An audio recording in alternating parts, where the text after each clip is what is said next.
Oh, hello. Hi. Sorry, I was just in my power pose. There's this meme online about doing the opposite of what Jim Cramer says. It'd be really easy for me to just harp on Jim Cramer, but instead I want to talk about another beautiful bald man.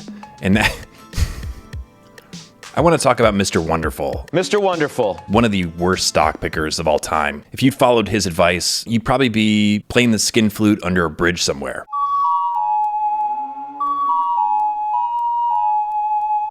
That was a little off color, and I apologize. On February 2nd, 2022, Kevin O'Leary said that he's buying more shares of Meta. And the street's going to pay up for that. The very next day, after Meta had just taken a total bath, Kevin O'Leary came on CNBC to let everyone know that he is still buying more. Buy into the flushing.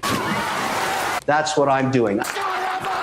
On February 9th, Kevin O'Leary let the world know he's still all about Meta. My favorite line here is, This is the bottom. that was my favorite. This is where you want to accumulate. My call. Shares of Meta are down 43% since Kevin O'Leary said that this was the bottom, and 60% from his initial recommendation on February 2nd. Good Lord! On March 11th, 2022, Kevin O'Leary was on CNBC. 20% of my portfolio is now in cryptocurrencies and blockchain. The price of Bitcoin is down 46% since Kevin O'Leary revealed that 20% of his portfolio was in crypto assets. I really got doused there. In April 28th to be exact, Kevin O'Leary picked Cathie Wood's ARK Innovation ETF. And it's got to be ARK. We believe. ARK is down 32% since Kevin O'Leary made it his pick. Thanks be to God. Then, about 2 months later, Kevin O'Leary gave his cosign to DocuSign. I'm looking for double-digit returns on this over the next year and a half. Shares of DocuSign were already down 58% for the year, and since Kevin O'Leary made his pick, DocuSign shares are down another 26%.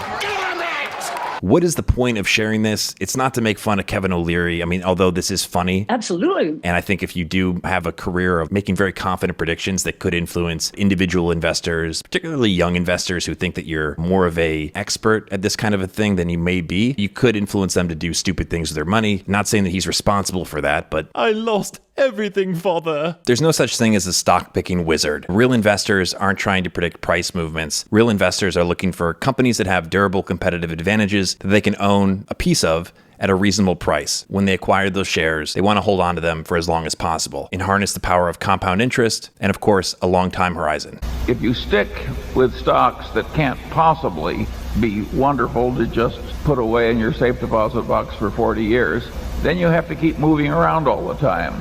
The investing where you find a few great companies and just sit on your ass because you've correctly predicted the future, that is what it's very nice to be good at. That's how you build wealth in the stock market, not by trying to pick individual stocks and dip in and out of positions. For CMQ Investing, my name is Chris Franco.